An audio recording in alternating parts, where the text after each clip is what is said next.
عوام نے انتشار کی سیاست کو مسترد کر دیا. ہم نے ریاست کے لیے سیاست کی قربانی دی. پاکستان کے خلاف IMF کو خطوط لکھے گئے.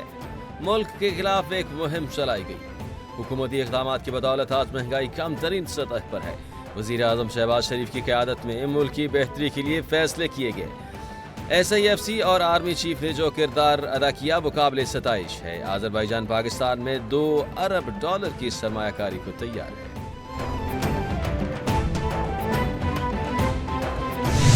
IMF کا وفد اقتصادی جائزے کے لیے پاکستان پہنچ گیا. ذرائع وزارت خزانہ کے مطابق IMF کا 9 رکنی وفد نیتن پورٹر کی قیادت میں 15 مارچ تک مذاکرات کرے گا. پہلے مرحلے میں تکنیکی اور دوسرے مرحلے میں پالیسی سطح کے مذاکرات ہوں گے. IMF کا 9 رکنی وفد نیتن پورٹر کی قیادت میں تقریباً 2 ہفتے پاکستان میں قیام کرے گا. آئندہ مالی سال 2025-26 کے بجٹ کے لیے تجاویز بھی دے گا.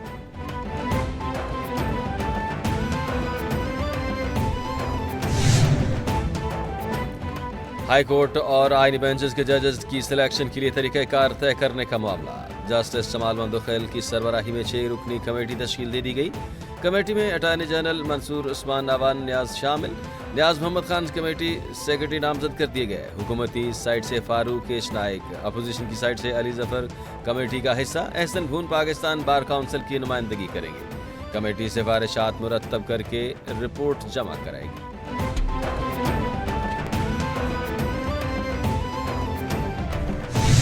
ملٹری ٹرائل کیس کی سماعت کل تک ملتوی. جسٹس جمال خان مندوخیل نے ریمارکس دیے کہ سیکشن 94 کا اطلاق انہی پر ہوگا جو آرمی ایکٹ کے تابع ہیں.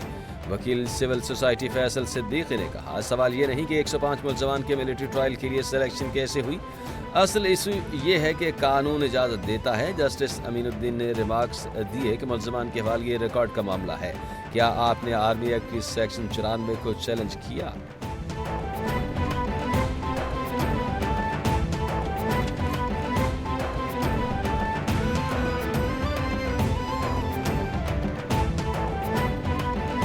مصطفیٰ عامر قتل کیس میں گرفتار ملزمان ارمغان خان سے ملنے والے اسلحہ کی تحقیقات کی CTD سے کروانے کا فیصلہ کیا گیا ہے. تفتیشی ذرائع کے مطابق ارمغان خان کے پاس غیر قانونی اسلحہ کہاں سے آیا، ممنوعہ اسلحہ کیسے پہنچا، CTD تحقیقات کرے گا. ذرائع کا بتانا ہے کہ ماضی میں ممنوعہ اسلحے کی اسمگلنگ میں ملوث گرفتار ملزمان سے بھی تحقیقات کی جائے. ملزمان ارمغان خان کے گھر سے چھاپے کے دوران امریکی ساختہ سنائپر گن برآمد.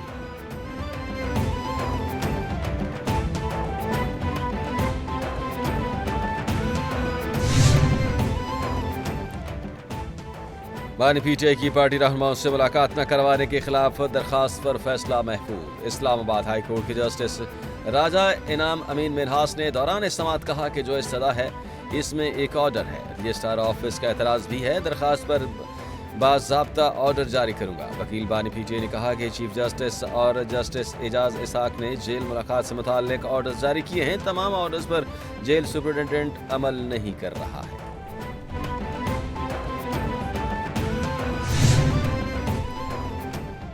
PTI رہنما شیخ وقاص اکرم کا کہنا ہے کہ عدالتی حکم کے باوجود بانی PTI سے ملاقات کی اجازت نہیں دی جا رہی.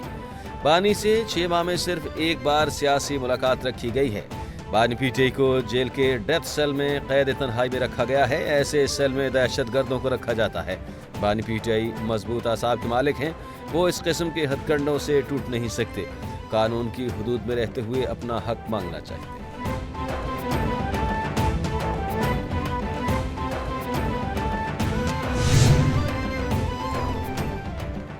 مہنگی بجلی سے نجات دلانے کا مشن.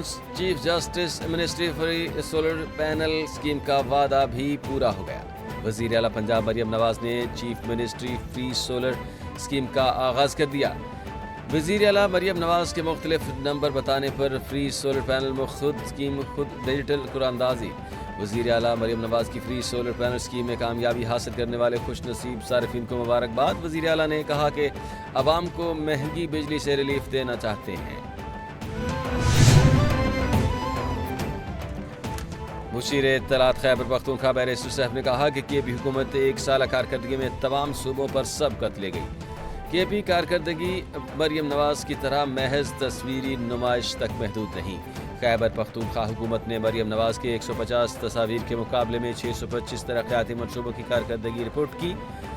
مریم نواز صرف اخبارات میں اپنی تصاویر شائع کروانے کو کارکردگی سمجھتی ہیں۔ فارم 45 اور فارم 47 کے وزیر اعلیٰ میں یہی فرق ہے۔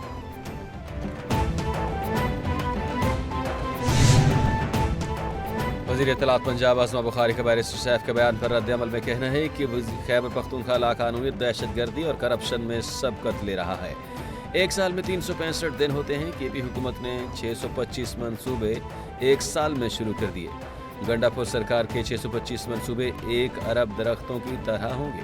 علی امین گنڈا پور کی ترجیحات میں صوبے کے غریب عوام نہیں، اڈیالہ کا قیدی ہے۔ خیبر پختونخوا میں کرپشن اپنے عروج پر ہے۔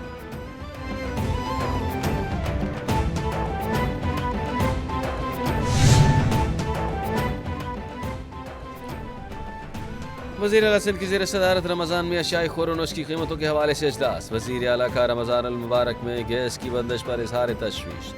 صوبے بھر میں اشیاء خور و نوش کی قیمتوں کو کنٹرول کیا جائے۔ وزیر اعلیٰ سندھ کا متعلقہ اداروں کو حکم۔ سید مراد علی شاہ نے کہا کہ منافع خوری کے خلاف 2022 کا مؤثر قانون موجود ہے۔ ڈپٹی کمشنر مصنوعی مہنگائی اور غیر ضروری اضافے پر قابو پائیں۔ پانی کی بلا تعطل فراہمی یقینی بنائی جائے۔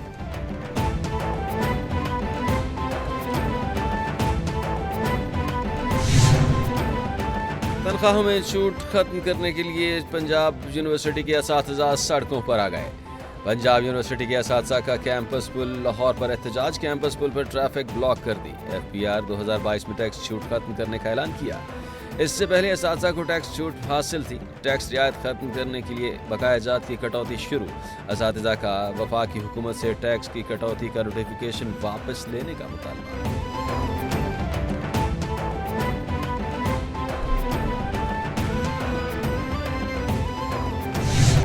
ملک کے مختلف شہروں میں بادلوں کی انٹری۔ لاہور سمیت پنجاب کے کئی شہروں میں بارش سے نظارے حسین ہو گئے۔ وقفے سے بوندا باندی کا سلسلہ جاری۔ مری میں 3 انچ برف باری ریکارڈ کی گئی۔ مظفر آباد سمیت آزاد کشمیر کے مختلف علاقوں میں موسلا دھار بارش نے رنگ جما دیا۔ پہاڑوں پر برف باری کے بعد کئی شہروں میں پارا نقطۂ انجماد سے گر گیا۔ کالام میں -3 ریکارڈ کیا گیا۔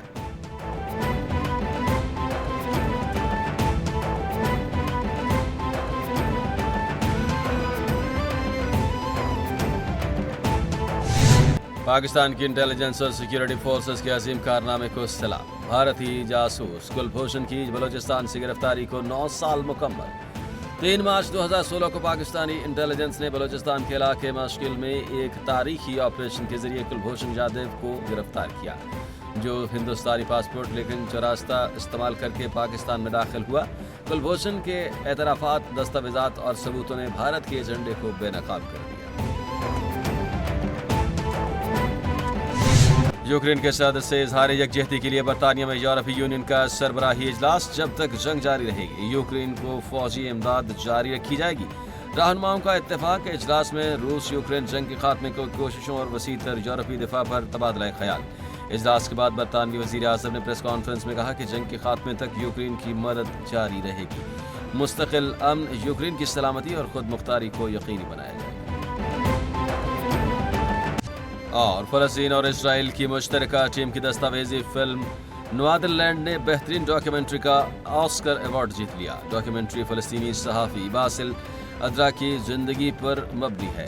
ٹیم ممبران کی ایوارڈ حاصل کرنے کے بعد پرجوش تقریر۔ صحافی باسل ادرا نے کہا کہ دنیا سے ناانصافی اور فلسطینی عوام کی نسل کشی روکنے کا مطالبہ کرتے ہیں۔ میری بیٹی 2 ماہ کی ہو گئی ہے۔ امید ہے کہ وہ ویسے زندگی نہیں دیکھے گی جیسے میں دیکھ رہا ہوں۔